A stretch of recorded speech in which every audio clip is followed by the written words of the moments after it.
कहानी है। आज की कहानी है 2000 साल पुरानी। जैन संप्रदाय से संबंधित जो साहित्यिक ग्रंथ हैं, कहानी उनसे ली गई है। तो आज की कहानी है 2000 साल पुरानी राजगृह, जो वर्तमान में बिहार में स्थित है, राजगृह की।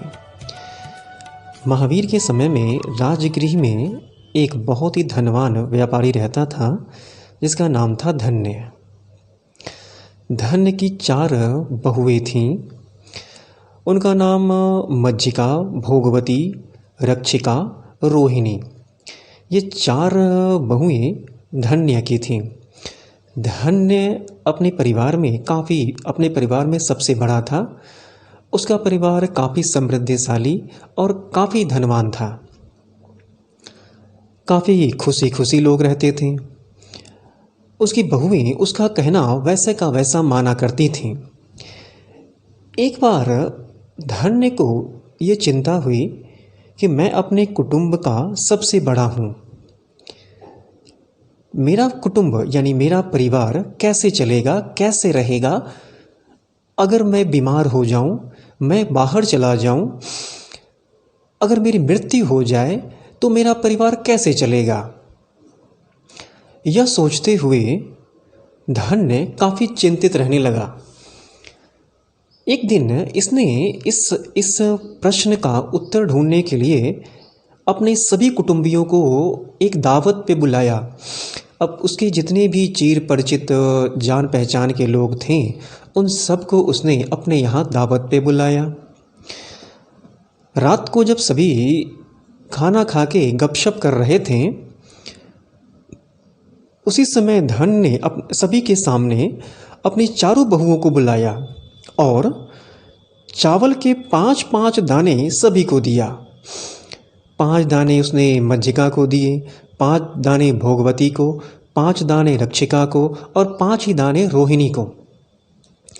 और उनसे कहा, ये दाने तुम संभाल के रखना, जब भी ज़रूरत होगी मैं इन दानों को तुमसे वापस ले लूँगा। सभी बहुओं ने कहा, जी पिताजी, और वो सभी चली गईं। मज्जिका ने ये सोचा कि पिताश्री के कोठागार में, यानी कि जहाँ पे अन्न रखे जाते हैं, कोठागार में तो काफ़ी धान्य पड़े हैं, तो इनको रखने की आवश्यकता क्या है। जब भी पिताजी मांगेंगे तो इन कोठागार से 5 दाने निकाल करके मैं उन्हें वापस कर दूंगी। यह सोचकर मज्जिका ने उसी दिन उन 5 चावल के दानों को फेंक दिया। भोगवती ने भी यही सोचा कि पिताश्री के कोठागार में तो बहुत सारे अन्न हैं, तो इन्हें संभाल के क्यों रखना, और उसने उन धान के दानों को हाथों से पीस करके उसको खा गई। रक्षिका ने तीसरी जो बहू थी, उसने सोचा चूँकि पिताजी ने सभी के सामने इन चावल के दानों को दिया है, तो अवश्य ही इन चावल के दानों का मूल होगा, इनकी अहमियत होगी। उसने इन चावल के 5 दानों को अपने गहनों के बक्से में रखा, में एक पोटली बनाकर बांध दी और उसे अपने सिरहाने रख करके उसकी देखभाल करने लगी।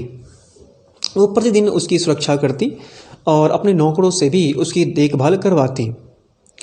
चौथी बहू रोहिणी ने उन 5 चावल के दानों को अपने नौकर को दिया और कहा, इन 5 चावल के दानों को तुम ले जाओ, खेत में अच्छे से गुड़ाई निनाई करके पानी की सिंचाई से इनको ज़मीन में लगा दो।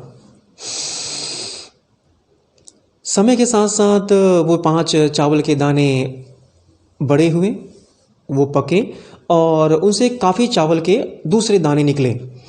5 चावल के दानों से अब चौथी बहू रोहिणी के पास सैकड़ों चावल के दाने थे।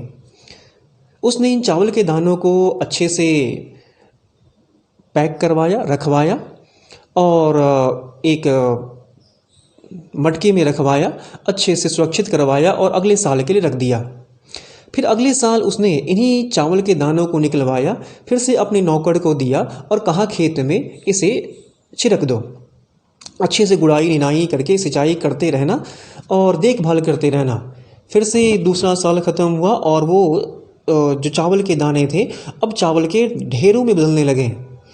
चौथे साल इसने फिर से, जो चौथी बहू थी उसने फिर से यही किया और अब उसके पास चावल के बहुत बड़ा ढेर था, जिसे उसने अच्छे से संभाल करके मटकों में रखवाया और सुरक्षित तरीके से उसने कोठागार में रखवा दिए। इस तरीके से 5वें साल भी ऐसे ही हुआ। 5वें साल के अंत में धन्य, जो उनका ससुर था, फादर इन लॉ, उसने इन चारों बहुओं को फिर से एक दावत बुलाता है और इन चारों बहुओं से सभी के सामने वो 5 चावल के दाने, धान के दाने मांगता है। मज्जिका ने कहा कि वो चावल के दाने तो मैंने फेंक दिए, उसने सच बता दिया। धन्य इस पे बहुत ही क्रोधित हुआ और उसने मज्जिका को पोंछने, झाड़ने और सफाई के काम में लगा दिया।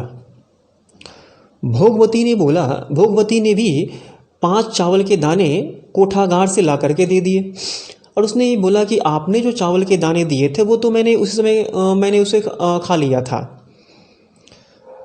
धन्या उससे भी बहुत क्रुद्ध हुआ और उसे खोटने, पीसने और रसोई के कामों में लगा दिया।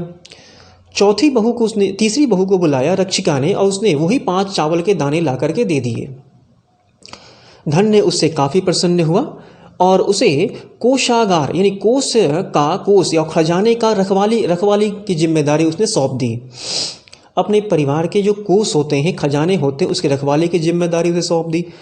5वीं बहू ने कहा कि आपने जो 5 चावल के दाने दिए थे अब वो कई सारे मटकों में भरे पड़े हैं, उनसे मैंने कई धान निकाले, खेती करवाई और खेतों से कई मटकों भर भर के वो चावल के दाने हो चुके हैं।